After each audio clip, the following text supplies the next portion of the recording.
Coming up on today's Airborne, Shell announces its intent to certify and offer unleaded avgas.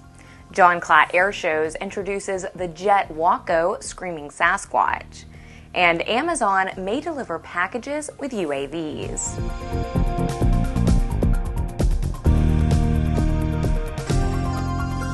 Welcome to Airborne on Aero-TV. I'm Ashley Hale. As we are wrapping up today's episode of Airborne, our newsroom got a late-breaking story. Jim Campbell is here to report. Thanks, Ashley, and hi, folks. Well, the other shoe has dropped. EAA Counsel Alan Farkas has filed a 48-page petition for review of FAA action and other relief with the United States Court of Appeals for the Seventh Circuit in support of EAA's attempt to overturn last spring's surprise FAA decision to build the organization for the annual AirVenture Fly-In. The Farkas brief, again, seems very well constructed and takes the FAA to task on several key points. EAA's response through its petition for review seeks return of all money paid for ATC services and a declaration that the FAA may not seek payment from EAA for these services in the future. More specifically, and according to the brief, EAA posits that these changes are unlawful because Congress has not authorized the FAA to impose fees for these services. To the contrary, ATC services are funded through excise taxes, and Congress has explicitly prohibited the FAA from imposing user fees. Even if the FAA could legally demand payment from EAA for ATC services, it failed to honor proper administrative procedures, and the agreement reached with the EAA was a product of duress. Among the specific issues brought up were 1. The FAA's decision to demand payment from EAA for ATC services at AirVenture is arbitrary, capricious, an abuse of discretion, and otherwise not in accordance with the law. 2. The FAA lacks statutory authority to impose fees on EAA for ATC services. 3. The FAA's charge for ATC service is an unlawful user fee. 4. The FAA's imposition of fees on EAA for ATC services violates the separation of powers doctrine. And finally, the purported agreement is invalid due to duress. Other interested parties are expected to weigh in on this issue in the next few days, and ANN stands ready to detail those responses as well as the FAA's when they are disclosed. Regardless, make no mistake about it, folks. A decidedly and increasingly unkind and unfriendly FAA has now learned in no uncertain terms that a once compliant sport and general aviation community is starting to wake up to the realities of a federal government that's more interested in politics and serving itself than doing the job it has done for decades and should be doing from here on out. If the FAA thought the entire industry was going to roll over and play dead and let them run roughshod over our rights and responsibilities, it seems that the time has come to disabuse them of that notion. And serious kudos to the EAA for having the cojones to step up and meet the FAA on the legal field of battle. We were worried they didn't have it in them, and now we know they do. From here on out, it looks to be a dogfight, folks, and we'll keep you updated. For the Aero-News Network, Airborne, and Aero-TV, I'm Jim Campbell. Shell has reportedly become the first major oil company to develop a lead-free replacement for aviation-leaded gasoline, and will now begin a strict regulatory approvals process. Shell's new lead-free formulation comes after 10 years of exhaustive R&D, as well as successful initial testing carried out in the last 2 months by Lycoming and Piper.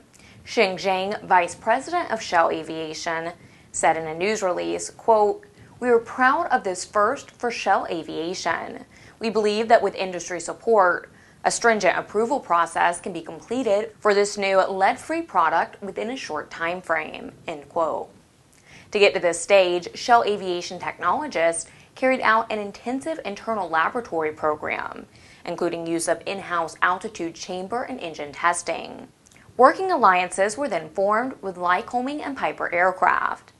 As a result, the formulation was successfully evaluated in industry laboratory engine tests by Lycoming and in a flight test program by Piper. Shell will now engage the aviation industry, regulators and authorities, ASTM and European Aviation Safety Agency, to achieve approvals for the unleaded avgas. Shell expects to also work with other manufacturers to continue the testing and refinement program as the approval process progresses. The Screamin Sasquatch, presented by John Klatt Airshows, was unveiled Monday night at the International Council of Airshows in Las Vegas. The airplane, a Taperwing Waco, made famous by barnstormers of the 1920s and 30s, adds a modern twist of a jet engine bolted to its belly. John Klatt, a lieutenant colonel in the Air National Guard, who fought in Operation Iraqi Freedom in Iraq, and Jeff Bowerboon, a U.S. Unlimited aerobatics champion, will pilot the Screamin Sasquatch. Klatt said, "So many of us have been mesmerized by the jet Waco concept ever since Jimmy Franklin first conceived of it, built it, and then flew it in ways that left us in absolute awe." End quote. He first debuted the jet Waco in 1999 and quickly made it one of the airshow world's most popular acts of all time. Amazon.com's CEO Jeff Bezos said that in 3 or 4 years, merchandise ordered from the online retail giant may be delivered by a fleet of unmanned aerial vehicles, commonly called UAVs. Appearing on several television news broadcasts this week, Bezos played a demo video of an octocopter UAV picking up a small package that had been placed in a yellow bucket at a distribution center, and then flying it to a predetermined destination. Bezos said that the goal would be to have merchandise in a buyer's hands within 30 minutes of an online purchase in areas adjacent to an Amazon distribution center. The delivery service company is called Prime Air, according to Bezos.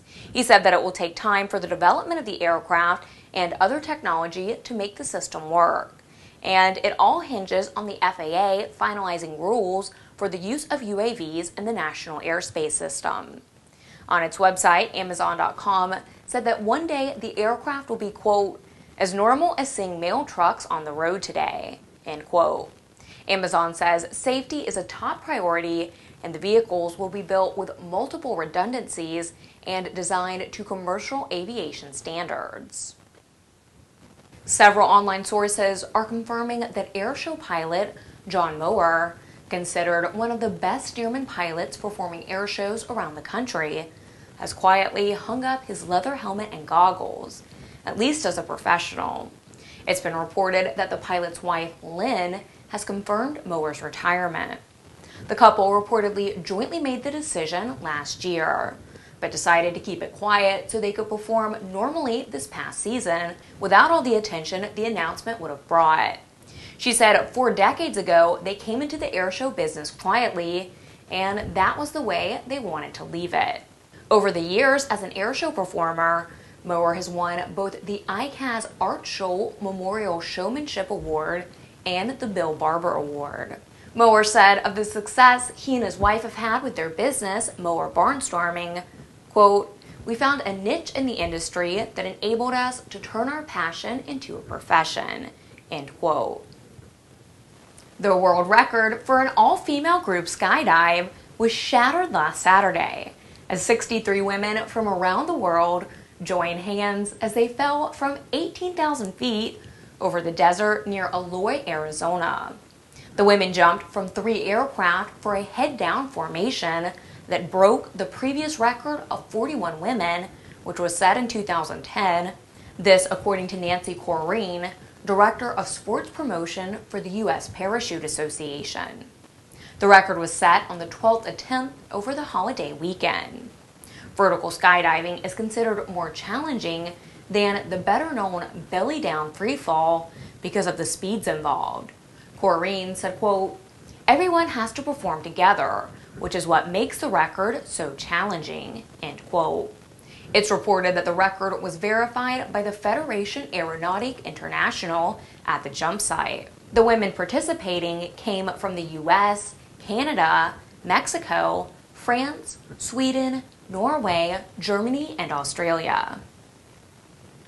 A federal court has awarded $430,000 to Joseph Skilkin and Company following an accident involving a Cessna 441 after work on the airplane was performed by Oxford Aviation of Maine. A portion of the tail of the airplane separated from the aircraft in flight, forcing an emergency landing in June that many said should have resulted in the fatal injury of Stephen Skilkin and 5 other people on board the aircraft. All of those on board survived. Oxford Aviation had repainted the Cessna, and Skilkin was flying himself, his wife, her parents, and the couple's 2 daughters to Colorado from Ohio when the incident occurred. They had sought repayment for damages to the airplane, repayment for the paintwork, and other expenses associated with the lawsuit. But collecting may be another issue entirely. Oxford Aviation owner and president James Horowitz transferred the company to himself and filed for Chapter 13 bankruptcy last month. Legal actions are continuing, and Skilkin said he intends to continue his case against Horowitz and Oxford Aviation. You're watching Airborne. More in a moment. Redbird Skyport is a multifaceted aviation laboratory charged with developing innovative solutions to the issues facing the industry. It started out as a vision for a laboratory where we could objectively measure the systems and the processes that we were developing.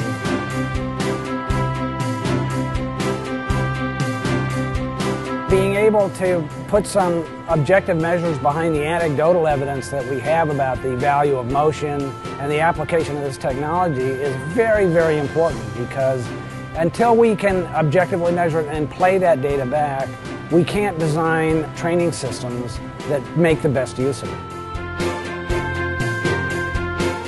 For more information about Redbird flight simulations, as well as Redbird's new Skyport, visit www.redbirdflightsimulations.com or www.redbirdskyport.com. Rebuilding the sport aviation world one aviator at a time. That's A&N's new Aerosports ebook series, your resource guide to the ultimate in aviation adventures. Aerosport will feature the straight skinny on learning and enjoying 16 unique aviation sports, from ultralights and ballooning to aerobatics, gyroplanes and hang gliders to parachuting, home builds and general aviation to RC models. All this and more will be coming soon with the new updatable Aerosport guide for your favorite electronic devices. Get your advance order in now at www.aero-sport.net. Welcome back. If you'd like to suggest a story for Airborne, Aero-TV, our website, or our podcast, you can always drop us an email to news-by@aero-news.net. Organizers of the Fort Lauderdale Air Show say the event has been canceled for 2014. But the reasons are different from so many other airshow cancellations announced this year. Fort Lauderdale Hollywood International Airport is in the midst of a runway expansion project, and airport officials said that they would have to cancel all flights into and out of the airport during the show's performance. This is just the latest setback for the show over the past 2 years. The Fort Lauderdale Air Show began in 2012 after the Air and Sea Show folded up its tents in 2007. But the 2-day show was shortened to 1 day in that inaugural year. And this year, the Air Force Thunderbirds were forced to cancel their appearance, but the show went on without them. Now, it's runway construction that's the reason for the complete cancellation of the 2014 event. Organizers, however, say this is only a temporary setback and one that the show can easily survive. The new runway is slated to be completed in September of 2014, and they expect the air show to be back on track in 2015. China's first lunar mission was successfully launched in the early morning hours on Monday. The Chang'e 3 lunar probe is planned to be the first Chinese spacecraft to make a soft landing on an extraterrestrial body, and is the first moon lander to be launched this century. It's reported that the rover carried by Chang'e 3 is designed to survey the moon's geological structure, as well as explore for natural resources. Chinese officials say that a telescope that will be erected on the moon will give humans their first look at the Earth's plasmasphere, as well as study the moon's surface using radar. The project deputy engineer-in-chief in charge of the second phase of China's lunar program said that the mission is a step that will lead to exploration of other terrestrial bodies. He's quoted as saying, quote, "China's space exploration will not stop at the moon. Our target is deep space," end quote.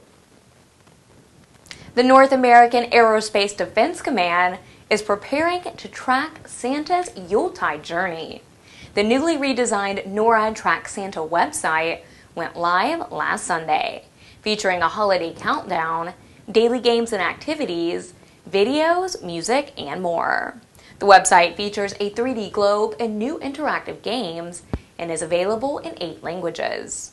Starting at 12:01 a.m. Mountain Standard Time on December 24th, website visitors can watch Santa make preparations for his flight through the Bing Maps and Cesium technology to track Santa with NORAD in 2D and 3D.